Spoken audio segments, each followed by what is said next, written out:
तर मित्रांनो आता आम्ही इथं आड्यान पोचलो ना। आड्यान पोचल्या गोटी बघा पलेगावचा लक्ष आणि नखऱ्या बघायला भेटले।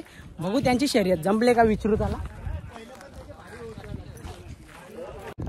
नमस्कार दादा, आज माझ्याकडून तुम्हाला 1 मे महाराष्ट्र दिन आंतरराष्ट्रीय कामगार दिन निमित्त खूप खूप शुभेच्छा ना। उसडणे अड्ड्यात तुम्ही आले, मग आपलं लक्षच आणि नखऱ्याचं पहिरं कसं काय? नखऱ्याला डीएसपी वाल्यांचा सरपंच आहे, जमले मथुर सोबत मामनोलचा मथुर, लक्षाला बाजी आता तुमचं म्हणजे डीएसपी वाल्यांचा नखऱ्याला सरपंचचा पायरा कसा काय झुलून आला? पायरा आमच्या काकाही गेलाय, काकांनी गेलाय। तर ना त्याचा आपला लक्षाचा चैतन्याने गेले। तर किती वेळ आपली शर्यत? 1 तास निघेल। तर आपला नखऱ्या म्हणजे असं किती वेळ?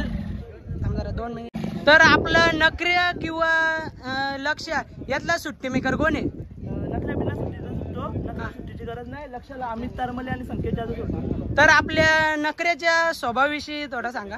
काय नाही, बारीक पोरांना मारत, मोठ्या माणसाला मारत। म्हणजे मोठ्या माणसांना मारत, लहान मुलांवरती प्रेम आहे असं आहे का भाऊ? मग गाडी विरुद्ध गाडी कोणाची? कुंदे मामलोलचा एक बेल सांगू, नखऱ्यानंतर सांगू। ओके चला भाऊ, आपण गुलाल झाल्यानंतर भेटू ना। नक्कीच तुमचा गुलाल होईल ना। याच्यात लक कोणची असेल सांगता येईना, त्यांची सुद्धा असू शकतं आणि तुमची मैत्रीपूर्ण शर्यत व्हावी हीच माझी प्रार्थना आहे। चला भावांनो, बाय बाय।